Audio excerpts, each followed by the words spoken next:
Political Insider is back, and this time we are bringing you the portion of our sit-down interview with Maryland Governor Larry Hogan that focuses on education.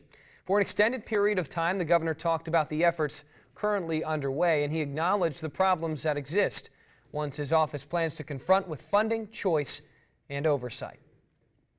Governor Larry Hogan says he is serious about education. It's our #1 priority, and it has been since I've been governor. Since being elected, the governor says he has put the state's money where his mouth is. We've had record funding for education 3 years in a row, not just K through 12, but also higher ed, community college, record funding, our university system, record funding, but most of our emphasis is on K through 12 education. We fully funded all the educational formulas, provided additional money over that.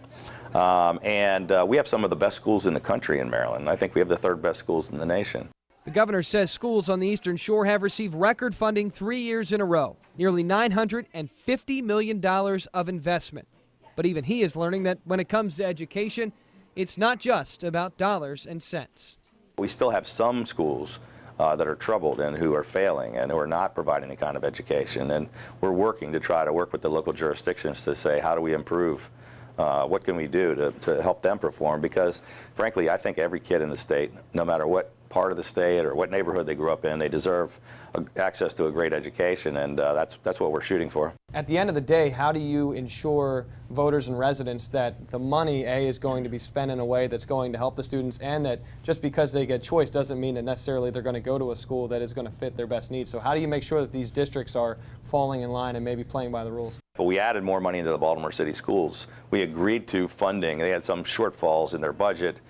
They needed more money than the formulas called for, and we reached agreement with them to provide additional funding. We also required that there be an outside audit to make sure that all the money is being spent wisely and that they're not wasting money in the school system. So we have to hold them accountable. We just called for an investigation into the Prince George's County schools because we had requests from members of the Prince George's County School Board, members of the House of Delegates and the State Senate, a number of other outside groups that were calling on us to, get into the facts of this. I don't know the details of it, but I know that we're going to ask the appropriate authorities, the State Board of Education, to do an investigation to see if there really is any wrongdoing there.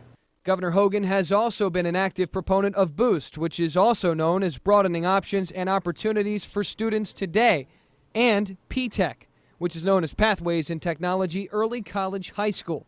Both of those seek to improve the educational experience for children and give families a choice. Education is a local government issue, and it really should be, because the people closest to those communities know best. So it's local school boards, either elected or appointed school boards, and it's county governments and local governments that mainly deal with them. We just try to provide the resources and some direction. It's not the state's job to take over those local schools. That wouldn't be the right way to do it. But well, Hogan says the state can and must do more to ensure that every single child has access to a great education, regardless of the city, town, or county that they call home. And Hogan isn't just focused on education improvements. He's also using education as a tool to combat the drug addiction problem. To learn more about that, tune in tomorrow for part 3 of our Political Insider.